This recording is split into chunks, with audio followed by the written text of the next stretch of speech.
now listening to Tough Tiger Talk Flash Report. Hey, all right. Shout out to the fam. Appreciate y'all for joining us for this episode of Tough Tiger Talk. Happy Monday to you guys as we give you the latest on all things LSU football. I'm Big Q in this episode of Tough Tiger Talk. Hit the like button, hit the subscribe button. Feel free to share the show with other diehard LSU faithful across the world. Big ups to you guys. Latest news, items, and notes to kind of talk about in this episode of Tough Tiger Talk. Let's talk some quarterbacks. One of the most important positions in football is the quarterback position. In LSU, Coach Kelly and staff are looking to try to secure an opportunity to have a very good quarterback for the future. And in particular, they have one guy that they think that they can land, man, for the future, and just happens to be the number one quarterback in America, a 5-star prospect, and he is predicted to land with LSU. This is great news for the LSU Nation. Shout out to Zach Nagy over there at LSU Tiger Sports Illustrated. He helped cover the scoop dealing with this and talking about Elijah Haven and how he is listed as the number one prospect in America and has offers from everybody, or who's who in college football during his prep career.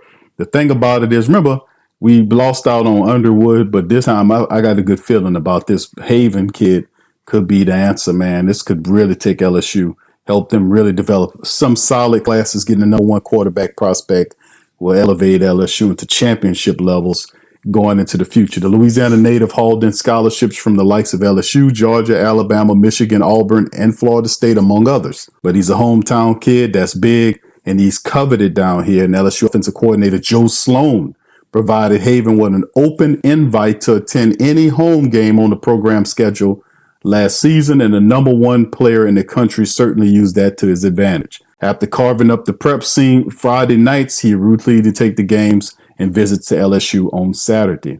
Haven was named Max Prep's National Sophomore Football Player of the Year after accounting for over 4,000 yards of total offense, 58 total touchdowns last season, while leading Durham to a 14-1 record and an appearance in Division III Select State Title Championship. So he's a 6'4", 210-pound quarterback who completed 206 of his 324 passing attempts. That's almost a 64% completion rating for this quarterback, while throwing for over 3,100 yards, 37 touchdowns against only 7 picks. That's amazing. On the ground, he also has some versatility. He can move, showcase some dynamic ability, rush for almost 1,000 yards on 107 carries and 21 touchdowns rushing. So he had 37 throwing and 21 running. He navigates a critical offseason in both the development and recruiting process. The Bayou Bengals have to become the team to beat. Now, rivals Adam Gorney recently dubbed down on his take and said that LSU are the expected front runners in Haven's process. Rivals' take was Havens already has more than a dozen offers and should have every offer he wants before decision time, but they might be coming in slowly because many believe LSU is his destiny. Also, he's from Baton Rouge. He's grown very close with LSU staff. Perhaps if offensive coordinator Joe Sloan takes a head coaching job, something totally unforeseen happens, Haven can end up elsewhere, but it would be a shock at this point. LSU lost out of the 5-star Baton Rouge native Blaine Bradford to Ohio State in the recruiting cycle. 5-star Baton Rouge native Lamar Brown is leaning toward Texas A&M over LSU, and Haven could follow that route, but even more likely is LSU ponies up more money and reconstitutes around getting Haven so he doesn't that doesn't happen again. LSU is definitely the favorite to land his 5-star QB. Now, Havens is the number one overall prospect in America, according to 24/7 Sports, and he's prepared to take his game to the next level in 2025 during his junior campaign. So this is a futurist move right here for LSU to see about getting this guy. And LSU remains the team to beat in getting the service of 5-star quarterback Elijah Havens. So as we move forward, man, let's talk more quarterbacks, and hopefully this could be something that happens. Remember, LSU has built itself up, the running attack, wide receivers, people of this thing. They've added some help on the defensive side of the ball, and quarterback is a very important position. So locking up the future and getting really a top-notch and five-star quarterbacks are on that level. All LSU has to do is just keep winning and be a contender, and they'll land some of these guys. All right, let's move on to the next quarterback prospect to talk about, also by Zach Nagy out of LSU Sports Illustrated side of things. And this was a guy that came to LSU. He arrived and looked around and everything. We talk about here Salina, Texas, four-star quarterback Bowe Bentley, who's a top target for the 2026 recruiting cycle heading into the summer. So Bentley's also a top 5 quarterback in America, coming off a dominant junior campaign and is lone in the Lone Star state where he puts his name on the map. He's a 6'1" quarterback that's about 200 pounds. He torched some defenses there after locking in over 3,300 yards of passing. He had 47 touchdowns while completing 7% of his throws last year. He added 933 rushing yards and 16 rushing scores on his way to leading his prep squad to a state championship. After his standout season in 24, Bentley has become a household name with offers from LSU, Georgia, Florida State, and Oklahoma. It's an impressive scholarship list for the highly touted signal caller, but he's now down to 2 schools, LSU or Oklahoma. Now, Bentley recently cut the Bulldogs from contention, with now that the Texas native is set to choose between LSU and Oklahoma. How about that? But before a decision is made, Bentley is taking officials' visits alongside with his family, and both LSU and Oklahoma being the 2 programs he's set to check out. So LSU, this is something right here to talk about. Can they land Bowe Bentley? And we'll see how that all goes. Bentley, alongside double-digit official visitors, include 5-star wide receiver Kelvin Russell, 5-star offensive lineman Emmanuel Ithaocho, 4-star athlete Jalen Lott, 4-star offensive lineman Zayden Crimpin, among with several others. And it's a who's who on a recruiting trail making their way to Baton Rouge the past weekend to do some stuff. So it'll be, and the reports are it's going to be had a fantastic visit, and we'll see where he decides to go. But these are 2 really excellent quarterbacks in the future that we could be looking at. And remember, the most important position in terms of football is the quarterback, and you got to make sure you land the quarterback. That's a big thing. All right, let's keep it moving. Let's jump wide receiver on our recruiting news. As Paravet covered, LSU receiver commits officially visit the program, and some of these guys, and we just covered a little of this in the previous report, is that Coach Kelly and them is bringing in these guys. They want to make sure they kind of recruit these guys and continue to develop the program into tops in the nation. And the like we talked about, Coach Kelly's current recruiting class is ranked 2nd in the nation. And it's headlined by Tristan Keys, the 5-star defensive lineman, Richard Anderson, and 4-star cornerback Haven Finley Jr. So having Tristan Keys, 5-star, and Richard Anderson and Haven Finley Jr., these guys are going to do some real positive stuff on Saturdays for the Tigers. Now heading into the summer months, LSU will look to build its top-ranked class with a myriad of official visitors to Baton Rouge. We talked about some of the other guys. We talked about Bowe Bentley. We talked about all these other guys. We also made mention of guys like Kelvin Russell, 5-star wide receiver Jalen Lott, 4-star edge rusher Trenton Henderson, and 4-star edge rusher Jamarian Carlton. These are other guys that's going to be on the list of 5- and 4-star athletes coming in to take a look and have interviews or look around in LSU, this type of stuff, as they continue to build up the 2026 class. But it'll be down the stretch when early signing period in December is a ways away, so we got a little time to do some stuff. LSU saw a pair of blue chip wide receiver targets hit the road this weekend for official visits elsewhere as they continue to keep their options open. What does this mean? Who checked out the program? Whatever. The buzz is, and top wideout buzz, Tristan Keys, the #1 wide receiver in America from Hattiesburg. He's a 5-star wide receiver. Took an official visit to Miami, a multiple-day stay with Mario Cristobal and the Hurricanes in Coral Gables, Florida, beautiful place. And then yet 6', 185-pounder has reeled in an impressive offer list that during his prep career with over 30 schools looking at him. including LSU. That's pretty wild. But after committing to LSU in March, Keys enjoyed a busy spring after taking unofficial visits to a myriad of programs. The number one wide receiver officially visits Texas A&M, Auburn, Ole Miss, Miami this spring, with Keys continue to be a hot commodity on the recruiting scene. But he committed to gave a verbal commit to LSU, does keep his eyes open. We just got to keep on him. And he's strongly considered Cristobal and company as it navigates a rigorous recruiting process. LSU has to stay on him to keep him here. LSU also hold on to its top-ranked commitment with Keys to set its official visit to Alabama Crimson Tide and Tennessee Volunteers in the summer prior to the final visit to LSU during this weekend of June the 20th. So we shall see. All right, Kenny Darby, who's the number 2 wide receiver in Louisiana from Bossier. Wide receiver Kenny Darby is currently on the official visit with Kalen DeBoer and the Crimson Tide as he mulls over his options of the recruiting trail. And it's the program that piqued his interest across the last few months with Crimson Tide and DeBoer turning up the heat. Now, while on his official visit, Darby has shifted things up in his recruiting offer, according to On3 Sports. Despite currently being committed to the LSU Tigers, Darby will reveal a final decision on July the 4th between LSU and Alabama. So that's one we got to keep a watch out on. The number 2 wide receiver, in Louisiana, is going to LSU, in my opinion. We can't let the second best wide out in the state of Louisiana go to the Funky Tide. We can't let that happen. So we got to stay on them, land Kenny Darby, and bring them home to LSU, man. We can't lose some of our top guys to the Rotten Tide. Let them recruit in their own damn state.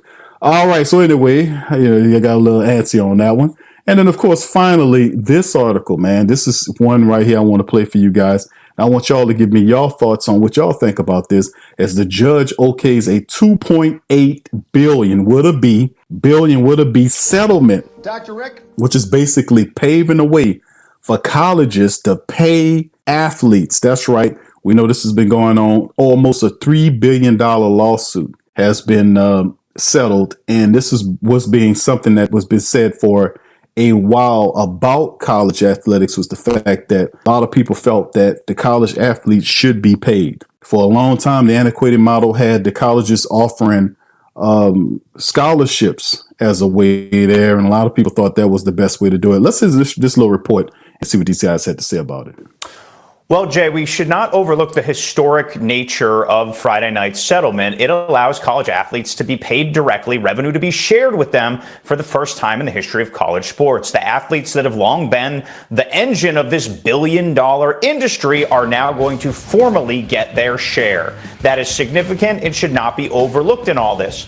How it's all going to work pushing forward seems to be, from talking to people around college sports last night, a bit of a transfer of issues just into a new paradigm. Instead of worrying about illicit payments, people are now worried about, outside of the $20.5 million cap, how people are going to manage name, image, and likeness payments from there. So I think it'll be a new chaos. And the question of the settlement will be, will it settle down a landscape that has been chaotic? It's been called the Wild, Wild West. I'm sure you've heard, Jay, for a long time. Will a new rule structure, will a new governing structure bring a little bit of serenity and a little bit of peace to the college sports landscape? I don't know. I think new chaos is more in line with what we're headed for, like you said. What will this new salary cap do for parity once it takes effect next year? Well, in theory, and we see it in the NFL and other sports, that salary cap should, if run purely, elicit some parity. But the issue, the thorny thing that coaches are extremely concerned about, I get calls about it all the time, will be how name, image, and likeness deals outside of the salary cap are managed. The College Sports Commission has brought in a new CEO. He was announced around midnight last night, an MLB executive named Brian Seeley.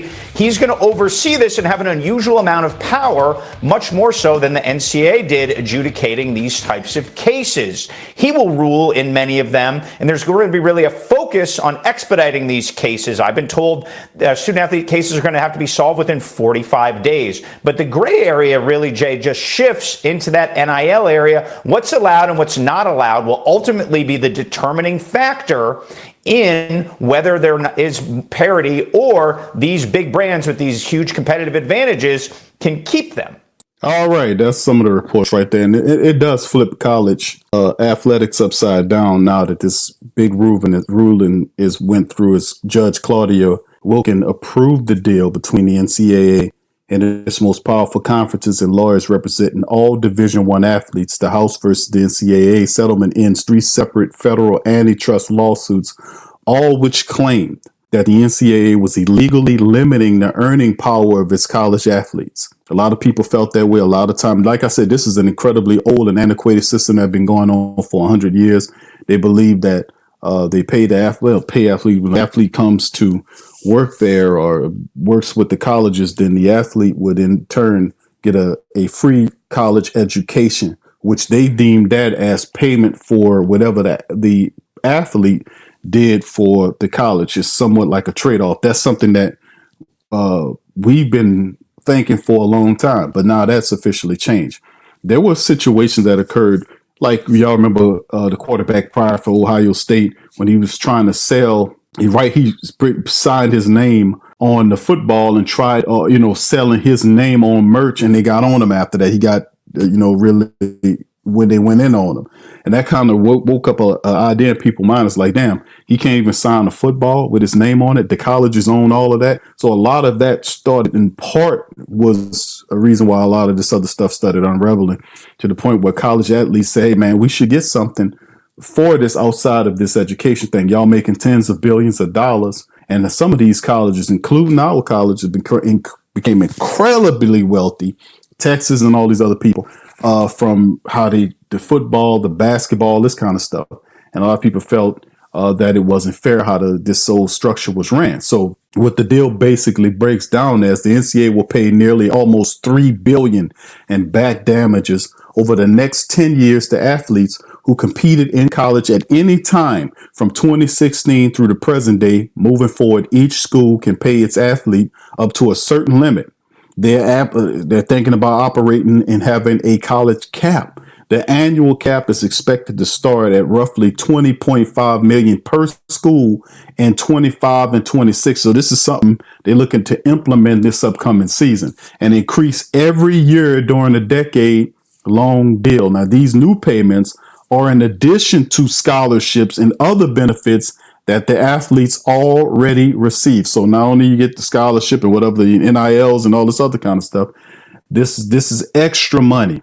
So Friday's order is a major milestone and a long push to remove outdated amateurism or rules from the major college sports, or the amateurism. That's what they call amateurism rules. Since 2021, college athletes have been allowed to make money from third parties via name, image, and likeness deals. Boosters quickly organized groups called collectives that use NIL money as a de facto salaries for their teams, in some cases paying millions of dollars, mostly to top-rated basketball and football players. Now, that money will come straight from the athletic departments. So it's quite historic how all this is going to happen. Former college basketball star Sedona Prince, one of the co-lead plaintiffs in one of the lawsuits, told ESPN it seemed like this crazy, outlandish idea at the time of what college athletes could and should be like. It was a difficult process at times, but it's going to change millions of lives for the better. In June 2021, the Supreme Court unanimously ruled against the NCAA in a case that made it clear that college athletes or athletics should be treated less like an education-based endeavor and more like a lucrative entertainment industry. The decision unleashed a flood of fresh legal challenges to the NCAA, rules that have led to unprecedented turmoil. Of course, if you've been doing the same thing for 100 years, and then all of a sudden we into the future and people want to look at these schools and they're making a lot of money and say, hey, man, this shouldn't be like that. It should be like that. Now it is. But however, the NCAA president, Charlie Baker, and others believe that the deal will help schools regain control and tamp down on skyrocketing, largely unregulated market for paying college players through third parties. This definitely will help in doing that because they was trying to figure out a way to navigate the NIL deals. This is something separate. But in the end, they'll get a handle on it. They certainly will. Now, to enforce these rules, They created a whole new organization called the College Sports Commission, which announced the hiring of former MLB executive Brian Seeley as the chief executive officer. Now, the job is described as having to, quote, build out organizations' investigative and enforcement teams and oversee all of its ongoing operations and stakeholder relationships. So these seem like quite a lot to do. And according to the news release announcing the hire, Seeley and his team will also be responsible for enforcement of new rules around revenue sharing, student athlete third party name, image, and likeness deal, which is the NIL deals, and roster limits. The sources told ESPN's Pete Trammell and Jeff Passan that Seeley has been the target for weeks. So they kind of delved him as the guy to go ahead on and do it. So this is going to be interesting to see how this all breaks down. And just to give you guys a synopsis of what it's going to look like from here to December the 1st of this year. And on June the 6th, settlement related NCAA rules are effective as adopted by the NCAA Division I board on April 21st of this year. So June 6th is the day when it all kicks off. June 11th, the NIL Go Portal launches. And we talked about that there. And June the 15th, a couple of days later, they opt in a deadline for non-defendant schools to fully commit to revenue sharing, right? That's a deadline. So who wants to get aboard? Who's not going to be aboard?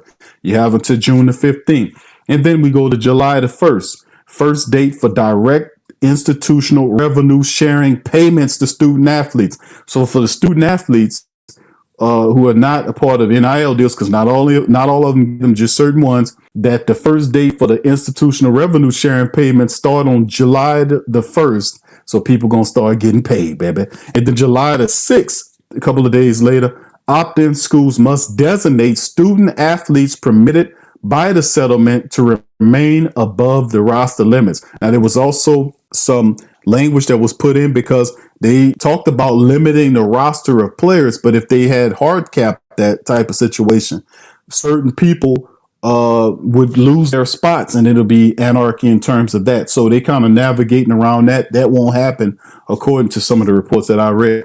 So, but the start of 2025-26 academic year, with the exception of the designated student athletes, fall sports must be at or below roster limits by their first day of competition. So we'll see how they navigate that at the start of the academic year. And then finally, December the 1st, 2025, with the exception of the designated student athletes, winter and spring sports must be or below roster limits by the first day of competition, or December the 1st, whichever is earlier. So I know it sounds kind of tough. I know it sounds a lot going on. That's because it is. And we'll just have to see how all this go. Like we talked about the college playoffs, all of this happening. They kind of trying to rework that stuff. So a lot of stuff going on in college sports. To kind of modernize, I guess, is the sense. But, y'all let me know in the comment section how y'all feel about this going on, the settlements and college athletes getting paid outside the NIL deals. How do they navigate that? Y'all put in the comment section. 'Cause I know we got a lot of traditionalists that still believe it should still be the old way. But what are your thought process on it? Let me know. Put it in the chat. All right, that'll be the end of the show. Look, feel free to hit the like button, hit the subscribe button, hit the share button. I appreciate you for joining us on this episode of Tough Tiger Talk. Y'all feel free to hit the comment section up, man. Let me know how y'all feel about all these stories. And I'm going to holler at you on the flip side. Much love and go Tigers.